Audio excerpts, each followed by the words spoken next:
Osaeta da hemen Bergarako San Pedro parrokixako lehenengo bataio liburuan, 1557ko bataio liburuan agertzen dan lehen abizenetako bat, baina osaetarren inguruko referentziak aurretik be aurkituko ditugu. Eta horren inguruan berbaitiko, referentzia horren inguruan eta osaetarren inguruan berbaitiko, Bergarako Udal Artxibora etorri gara gaurkoan.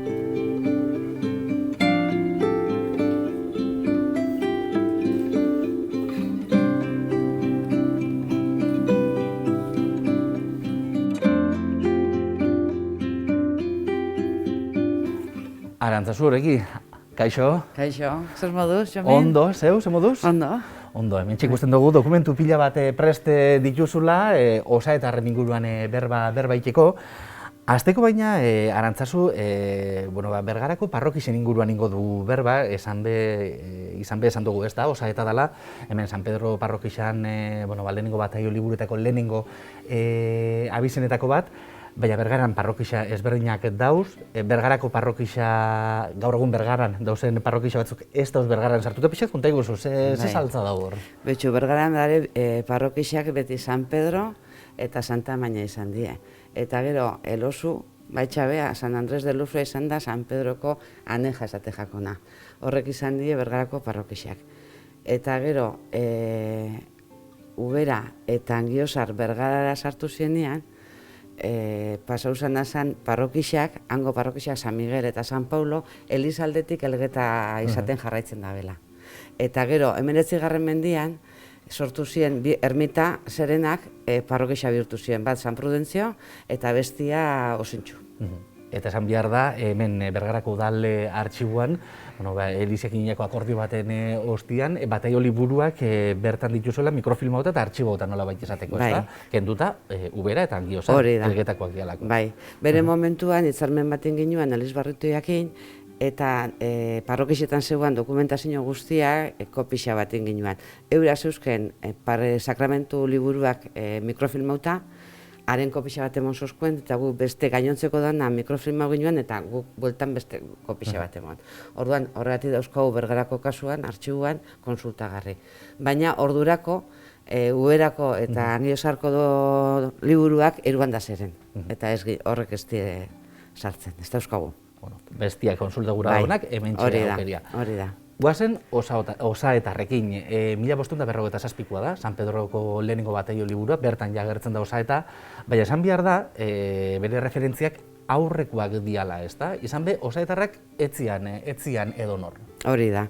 Kasu honetan, normalian, bataio liburuetan hasten die dauzkagun referentziak. Baina, osaetarrak aide nagusia zienez, beste referentzia aurreko referentzia batzupe badauzkagu. Dakizuenez, 15. mendian banduen borroka ondixea hon zan, eta bi bandozeren, Oinaztarrak eta Ganbobatarrak, eta euren artean zituen boteria mantendu, bere lurrak eta bere jabetzak eta ondasunak. Eta orduan euren artean talka asko dago. Eta, Bergarakoak bi zeren, Bergaran bi nagusi, Ozaetatarrak eta Gaberiatarrak. Eta Ozaetatarrak adibidez agertzen die Arrasateko zutian, errezebenian, jartzen da Juan Pérez de Ozaeta el Joven. Izango litzake, etxeko gaztia, leinu horretako, horregatik agertzen da kasu honetan. Hori da, referentziak agertzen dira. Horra agertu ziren oso famosua ziren heresiak batzuk, endetxak esaten diena poesia batzuk, eta horra aipatzen dabe Juan Pérez de Ozaeta hori.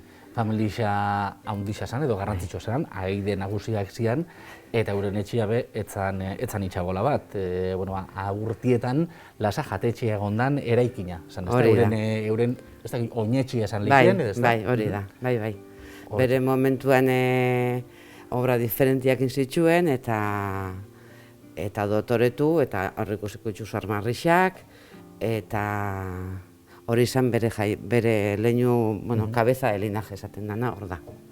Osaetarrak orduan Bergarako historian ja oso hasieratik bertan topoko dugun familia bat, baina historian zehar urtiak aurrera inala beste hainbat momentutan be izan dira protagonista, pila bat aurrera ingo dugu, eta joango gara Maria eta Magdalena de Ozaeta emakumiengana. Bai, aukeratu ditut pixkat emakumea dielako, bueno, haide nagusiena, eta hori nahiko estudiauta dago, eta baina askoz behar ditu hau badare. Eta kasu honetan, pentsau jat bi emakume diela, ja 17. mendian, eta bueno, martxuan sortxan bueltan, pentsau dozeo zer. Eureri behar ipamen txoko bat. Orduan, hemen daukagun dokumentazioa da, Magdalena de Ozaeta hil zanean, bere ondasunak emonsotzan jesuiten kolegixuai. Eta nola daukagun gero, seminarizoko artxiua, bertan agertzen die, berak emondako diruak eta kontuak, eta zeinei emoten dotzan bere ondasunak, eta horren arrastuakin lortu du jakitia, Magdalena de Ozaeta hori zala, Maria de Ozaetan lehengusinia. Eta Maria de Ozaeta zen, Ozaeta etxeko jabia. Ozaeta etxeko jabia, baina etzan bertan bizi, Madrilen bizi. Hori da, alarguna zen eta Madrilen bizi zen. Orduan lagatzen da bere lehengusinia Magdalena hau, bertan, bergan, eta bere ondasunak kudeatzeko eta ahalmenakin. Eskritura bat emoten dotza eta ahalmena emoten dotza, bere ondasunak eta behar ditsunak giratzeko. Osea, kasu honetan bi emakumek hartzen ditu erabakixak eta... Hori ohikoa zen, garai hartan esan duzu, 17. mende buelta hori. Tokau leike. Gehien bat hori, gizona alargun dago, semia txikixak eukiko itxu, eta orduan beharra dauka. Eta, bueno, lehengusinean konfiantza eukiko zeban, eta emoten dotza berak almenak berak kudeatzeko. Magdalenak Mariatik jasoten daue ondasunak, eta kudeatzeko gaitasun edo almen hori, eta zer egin da? Magdalenak zer egin dau diru horrekin? Ez, bueno, etxia zaindu, lurrak, danak, eta ez dut. Eta gero bere ondasunekin etxen da benana, jesuita emon. Orduan hemen agertzen diena die, hemen ahalmen eskritura bat ikusten dugu hemen Maria de Ozaeta, viuda del general Juan de Uribe Apallua difunto, emoten dutza Magdalena de Ozaetari, baimenak bere ondasunak kudeatzeko. Eta gero bestian, agertzen da Magdalena de Ozaetak, ze emoten dutzen seminarixuei. Eta gero mesak emoteko obligazioa, 1000 mesa igual, diruan truke. 1000 mesa? Bai. Eta armita diferentetarako diruak, eta limosna. Zeru galduko altzan 1000 mesa eta gero, ez da? Beste bat dago oso, baina ez naiz akordatzen, baina emoten dau, zorra dauzkan, eta emoten dutza bere, a mi criada que está más de 20 años, ez dakitzen bai diru, hoi urtetan ez da hor gaindu txikita ipez. Orduan, hor jartzen da nolabait, bere ondasunak dauzkan zorrak eta dauzkana esto, egunian jarri, hiltzen danean, eta bere albacea esaten dana, testamentuak egiteko almena daukana, gero horrek enbia itxutanak, danekin bakoitzakin tokatze jako nahi. Batei dirua emon, bestiai eskatu, bestiai mesak agindu, hori da daukon dokumentazioa. Hori da nagoeatzen dau Magdalenak. Eta guazen, azkenengo Ozaetar batena inguruan berbaitea, kasu honetan gainera, ez dakit novela beltza edo krimenak edo olako kontuetara, ez da? Hau da, Hipólito Luis de Ozaeta Berroeta. Bergarako familixakoa berez, baina aipatu dugun krimen hau Tolosan gertatzen da. Zer da pasatzen dena? Bueno, ez dago kronika bat nahiko interesgarrixa, eta hau eskontzen da Tolosako emakume batekin, Nikolasa de Lekanda, beste familia handi baten alabia, eta joaten da ara bizitzera.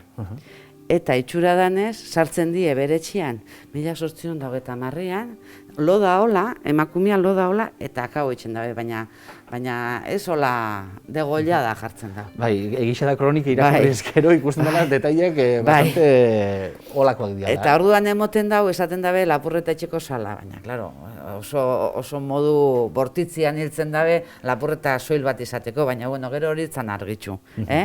Eta hau izango litzake, Luis Hipólito izango litzake, zenarra. Esan behar da, bera, etzala krimen horrekin ez zegoela lotuta. Ez du uste. Ez dugula topa balako referentziarik.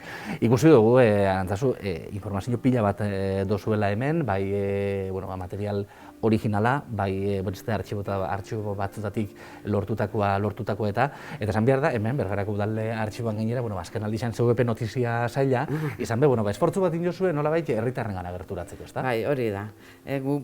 Barruko lana urtetan indugu, eta eta jendia tortze jako ikerketara, informazio bila, baina nahi genuen, bueno, hori, gu irtetzia, bueno, jakin deixan jendia zeitzen dugun, eta zertarako, eta bihar balin badau, nahi balin badau, informazioa lortu alizateko.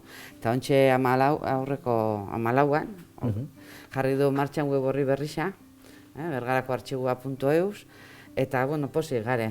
Hala eta guztiz belan handixa dago atzian, eta beti dago betu biharra, baina, bueno, bagoiaz. Webun honek zeileko aukeria moten dugu? Zetarako aukeria moten dugu? Konsultatzen ditu dauzkagun fondo guztiak, informazioan gauza batzuk digitalizauta dara, eta zuzenean deskargoa lehizke, adibidez, akta liburuak 16. mendetik 19. mendera, digitalizauta dara, eta bilaketakin, eta nahi bozu deskargau lehizketzu.